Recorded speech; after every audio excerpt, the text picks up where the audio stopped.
sa isang media interview, kilala mo si Attorney Galicia. Paano mo siya nakilala? Hindi po ako nagpa-interview po, Madam Chair. Basta, sinabi mo sa isang media interview, Wala marami ka ng interviews, alam ko po yon. Paano mo nakilala si Attorney Galicia? Madam Chair, wala po akong sinabihan po na gano'n sa interview po. Kilala wala mo kasi- ba si Attorney Galicia? Madam Chair, I invoke my right po. I'm just asking, parang tinanong mo ako, Risa, kilala mo ba si Sen Sherwin? Kilala mo ba si Sen Doroy? Tinatanong lang kita, Miss Alice. Kilala mo ba si Attorney Galicia? Sen, kausapin ko lang po saglit yung counsel po. My God. Si Attorney Galicia ay naging resource person na rin po namin dito sa hearing na ito. So, siguro naman out of the two answers na pwede niyong ibigay sa chair, totoo ang sasabihin niyo.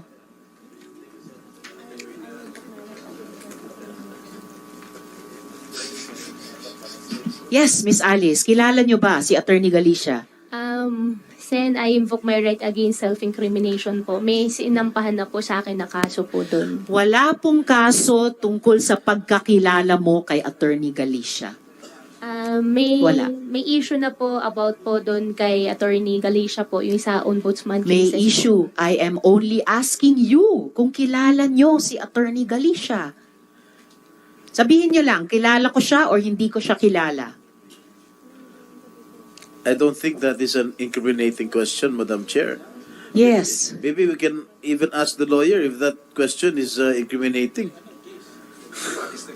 O, anong case? Ayon, tinatanong ng mga colleagues ko, ano yung case na sinasabi mong incriminatory ang tanong na ito kung kilala mo si Attorney Ombudsman Galicia? Po. Ombudsman. Anong kaso sa hindi po pala ombudsman? sa ombudsman, sa DOJ po. Yung kaso sa DOJ on human trafficking? Opo.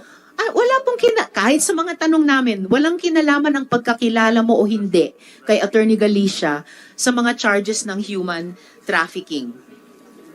Pwede ko bang tanungin si Director Santiago, sa pagkaalam po ng NBI, kilala po ba ni Miss Alice si Attorney Galicia?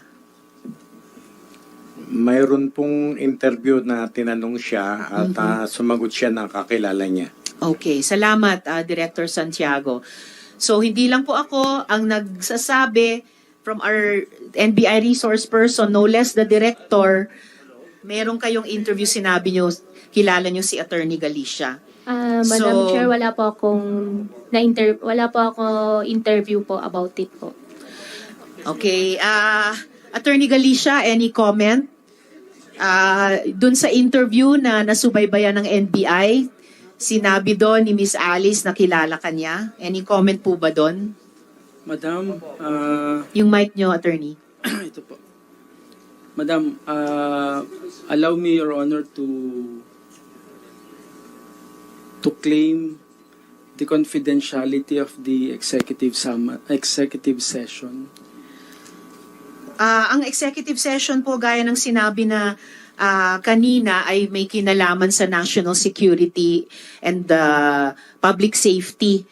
Yung usapin ba na kung kilala kayo o hindi ni Mayor Alice, wala pong kinalaman doon sa pagkaalam ko.